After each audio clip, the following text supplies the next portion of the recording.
Pero, ¿qué está pasando aquí? Vaya que en este 2025, los accidentes aéreos no dan tregua. Una avioneta se estrelló en el aeropuerto de Southend, al este de Londres.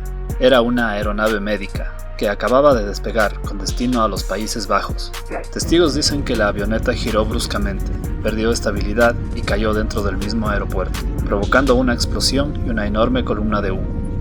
Lamentablemente murieron las 4 personas a bordo, 2 pilotos neerlandeses, un médico y una enfermera de vuelo llamada María Fernanda Rojas, nacida en Chile. La aeronave había estado realizando misiones médicas desde Atenas y Pula y pertenecía a la empresa Southend Aviation.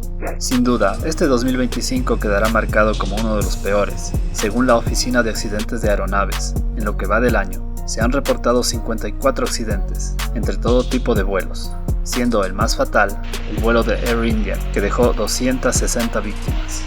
¿Qué opinas tú?